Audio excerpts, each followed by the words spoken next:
internet of value at Ripple, we're thinking much bigger than just cross-border payments. It's kind of like Amazon with rare books in the early days, just this market happens to be a $10 trillion market. We are at a historic turning point.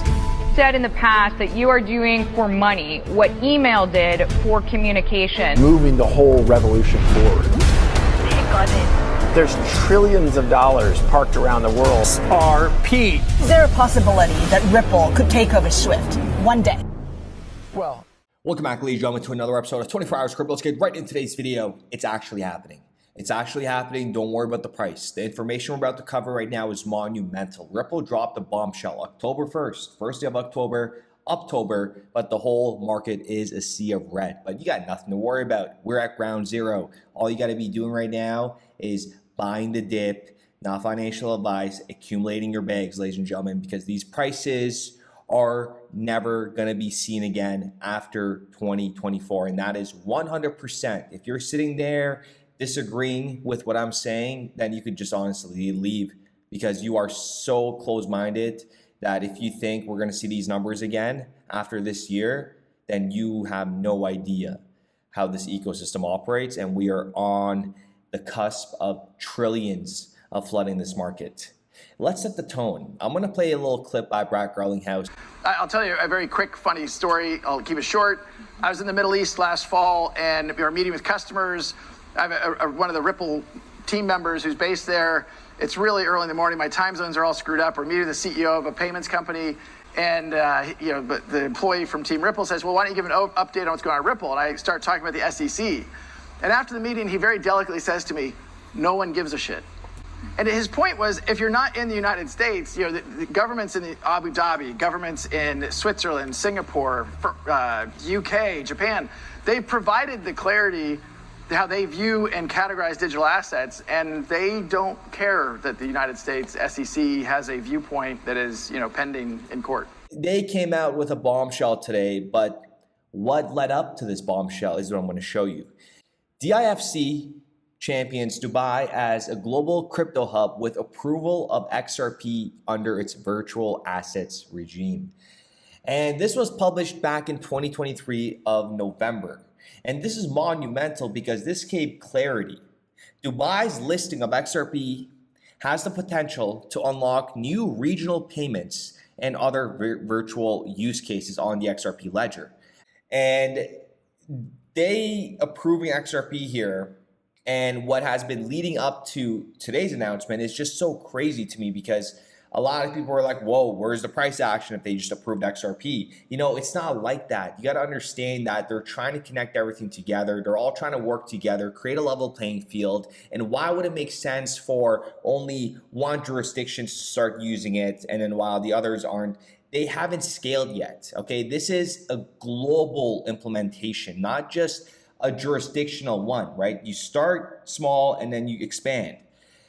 And 2024, July of this year, Ripple announced its partnership with the DIFC Innovation Hub to accelerate adoption of blockchain technology in the Middle East. And it went on to say the partnership between Ripple and the DIFC Innovation Hub will provide the means to drive blockchain and crypto adoption amongst early stage companies and scale ups, as well as introduce and position the technology with traditional large strategic institutions and their use cases. That is music to my ears. And take a listen to what they stated here. And if you guys don't know the difference between the DFSA, okay, that is the Dubai Financial Service Authority. That is pretty much like the SEC or the OCC of the United States. Ripple receives in-principle approval from the Dubai Financial Services Authority. In other words, Ripple receives in-principle approval from Dubai's SEC, okay?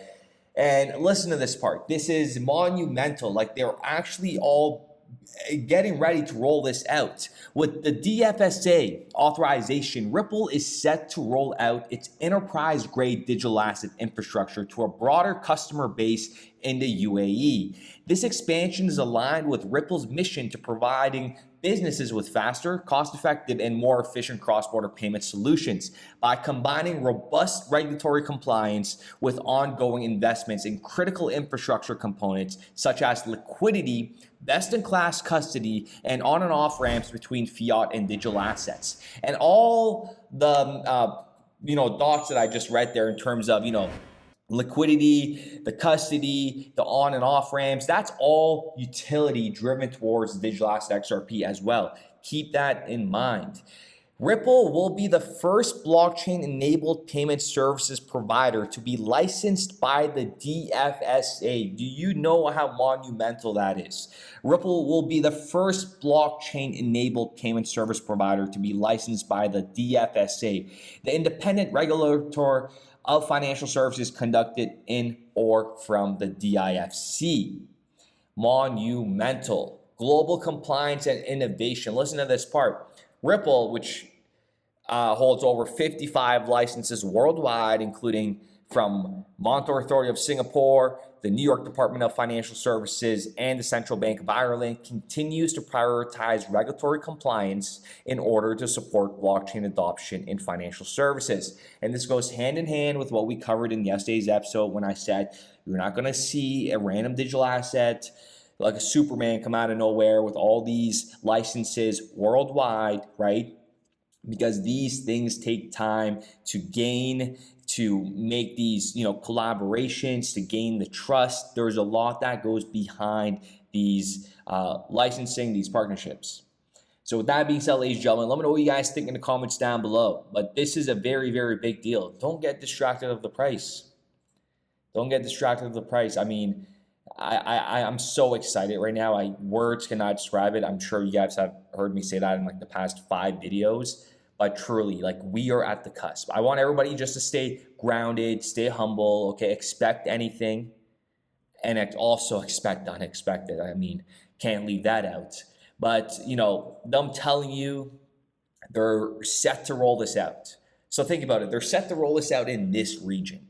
And then remember the monstrous banks that was set on Ripple's panel about how, monstrous US banks, 3 of them that have yet to be announced to the general public, but we will hear it in the press soon. And like that's coming from Ripple. And it's not too good to be true. Remember that little voice in your head thinking, oh, it's not going to make me rich. Why would it make me rich? No, that's completely false. Okay, stop listening to that little voice in your head. We are early. Bitcoin went from $1 to 69,000. And look at the little clowns that made so much money off of it online. You see them, right? Ethereum, same thing. Went from $1 to 2,500. And again, we're going to go all the way back, and I'm going to ask you this question. How is Bitcoin and Ethereum being utilized within the financial ecosystem right now? It's not, right?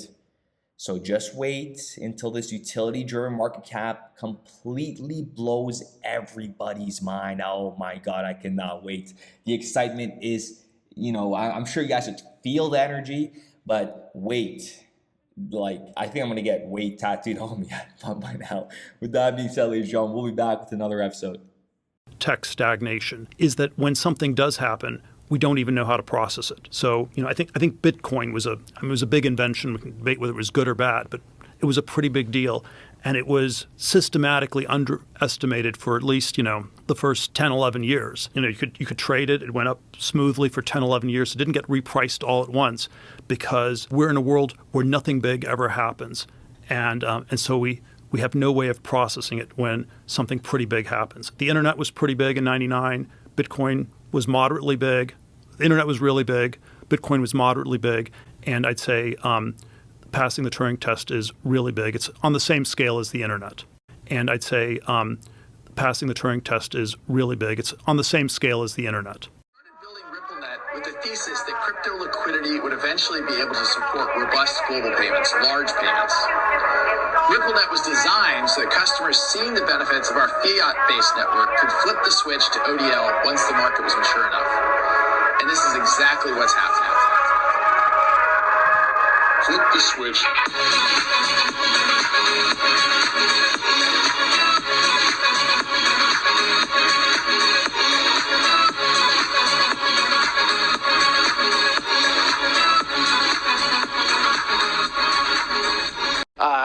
we're building has, it's solving a real problem.